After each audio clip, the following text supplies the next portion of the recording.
Subscribe कीजिए green gold agri farming channel को। साथ ही नोटिफिकेशन बेल प्रेस कीजिए और एग्रीकल्चर से रिलेटेड सारे वीडियोस सबसे पहले देखें। नमस्कार दोस्तों, स्वागत है आप सभी का green gold agri farming channel में। तो दोस्तों, बताने में आपको खुशी हो रही कि जल्दी ही हमारा जो चैनल है ग्रीन गोल्ड एग्री फार्मिंग जल्दी ही मोनेटाइज होने वाला है। यानी कि जो क्राइटेरिया है वो पूरा कर दिया है। एक्चुअली ये जो हमारा चैनल है स्टार्ट हुआ था फरवरी में और अब है जुलाई, यानी कि 6 महीने में, लगभग 5 महीने में, 4.5 से 5 महीने में पूरा क्राइटेरिया पूरा हो चुका है। तो बेसिकली मैं आपको थैंक्स बोलना चाहूँगा सभी फार्मर्स को जो अच्छी तरह से चैनल देखते हैं। बहुत अच्छे अच्छे वीडियोस आपको मिलते हैं और इन्फॉर्मेशन भी अच्छी मिलती है। तो चलिए आज हम ये देखने वाले हैं कि जो बंजर ज़मीन है जिसमें कुछ उगता नहीं है या फिर बहुत उसका पीएच हाई है, तो ऐसे ज़मीन हम उपजाऊ कैसे कर सकते हैं, या फिर जो हमें प्रोडक्शन लेना है ज़मीन में, या फिर जो अनाज हमें लगाना है तो उसे हम कैसे, उसका प्रोडक्शन कैसे बढ़ा सकते हैं, इसके बारे में आज हम जानने वाले हैं। तो वीडियो शुरू करने से पहले जो लोग चैनल पर नए हैं वो चैनल को जल्दी से जाके सब्सक्राइब कीजिए, साथ ही नोटिफिकेशन बेल को प्रेस कीजिए ताकि आने वाली नोटिफिकेशन सभी आपको मिलते रहे और ऐसे ही अच्छे अच्छे वीडियो आपको रोज़ देखने को मिले। तो वीडियो शुरू करते हैं। और एक बात ये जान लीजिए कि जब भी आप मेरा वीडियो देख रहे होंगे, कौन सा कोई भी वीडियो हो, वो शुरू से लेकर एंड तक देखिए, क्योंकि इसमें बहुत सारे छोटे छोटे पॉइंट्स होते हैं जो आपको समझना ज़रूरी है। तो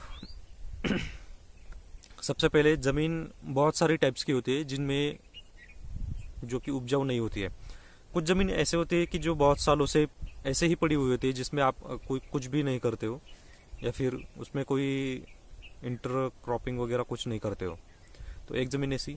दूसरी ऐसी कि जिसमें बारिश के बाद जो बाढ़ आती है या फिर जो पानी आता है वो उसका वो इरोज नहीं होता है, इरोजन नहीं होता है, यानी कि जो पानी होता है वो पूरा जाता नहीं है, पानी वैसा का वैसा ही रहता है जैसा कि क्ले सॉइल में होता है। उसके बाद ऐसी ज़मीन जो आपने बहुत सारे फर्टिलाइजर्स यूज़ कर करके उसकी जो सॉल्ट लेवल है वो सॉल्ट लेवल बढ़ाइए। तो ये सॉल्ट लेवल कंट्रोल करने में कैसे करना है, या फिर उसकी सॉल्ट लेवल कम कैसे करेंगे, और जो अनाज आप उसमें उगाएंगे या फिर जो आप उसमें प्रोडक्शन लेंगे तो उसका प्रोडक्ट कैसे बढ़ाना है, उसकी क्वालिटी मेंटेन कैसे करनी है, तो ये बताऊंगा। तो इसके लिए एक सिंपल सा फॉर्मूला है या फिर सिंपल सा एक सॉल्यूशन है जिसका नाम है जिप्सम। तो अब जिप्सम क्या है, तो ये मैं आपको बता रहा हूँ। तो जिप्सम यानी कि कैल्शियम सल्फेट है, Ca2SO4 किंवा जो कि CaSO4 जो हम बोल सकते हैं। तो जिप्सम जब भी हम ज़मीन में डाल देते हैं, यानी कि अपने सॉइल के साथ जब भी रिएक्शन होती है, तो CaSO4 की रिएक्शन होती है पानी और जो हमारे ज़मीन में नमक की मात्रा है यानी कि सॉल्ट है, तो सॉल्ट के साथ और पानी के साथ इसकी रिएक्शन होती है। तो अब जो भी लोग 12th साइंस किए हैं या फिर जो वेल एजुकेटेड लोग हैं वो समझ जाएंगे कि CaSO4 की जो रिएक्शन होती है H2O के साथ, ट्वाइस ऑफ H2O, और उसके साथ जब हम पानी अपने ज़मीन में छोड़ देते हैं तो ज़मीन में जो नमक होता है तो नमक के साथ भी इसकी रिएक्शन होती है, यानी कि NaCl। तो जब CaSO4 की H2O के साथ और NaCl के साथ जब भी इसकी रिएक्शन होती है तब हमें कैल्शियम आगे आपको देखने को मिलता है, यानी कि कैल्शियम सल्फेट।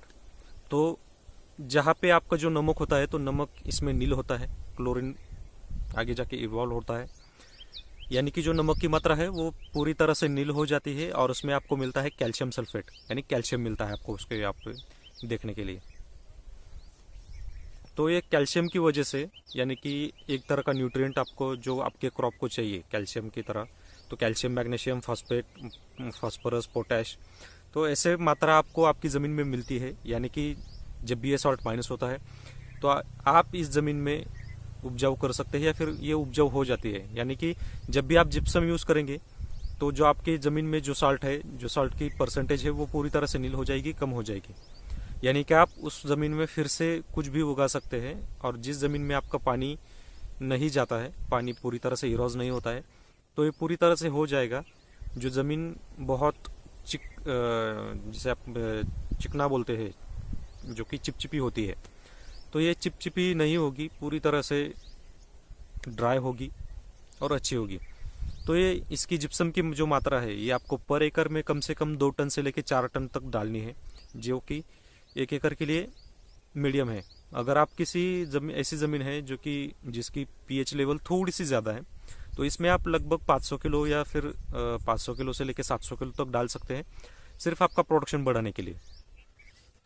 तो अब ये जिप्सम जो है वो आपको कहाँ पे मिलेगा या फिर आप ये कैसे ला सकते हैं, तो ये भी मैं बताऊंगा। तो आपका जो तहसील का जो पंचायत समिति होती है, पंचायत समिति में आप इसकी इंक्वायरी कर सकते हैं या फिर इसके ऑर्डर दे सकते हैं, क्योंकि जो जिप्सम है ये सिर्फ वहाँ पे ही मिलता है, या फिर जो इंडस्ट्री जो जिप्सम तैयार करती है सिर्फ वहीं पे मिलेगा।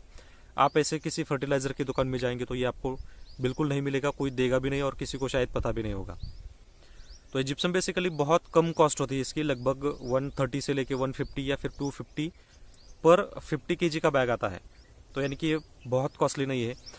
कुछ लोग क्या करते कि जो बंजर ज़मीन है उसे उपजाऊ बनाने के लिए दूसरे ज़मीन से माटी खुदा कर उस ज़मीन में डाल देते हैं, तो इसमें बहुत सारा कॉस्टिंग जाता है, 50-60 हज़ार रुपये खर्चा हो जाता है। लेकिन अगर आप जिप्सम डालेंगे तो 10-15 हज़ार रुपये में आपकी पूरी ज़मीन अच्छी हो जाएगी। और जिप्सम बहुत सारे लोगों ने डाला है जिसका बहुत अच्छा रिजल्ट है।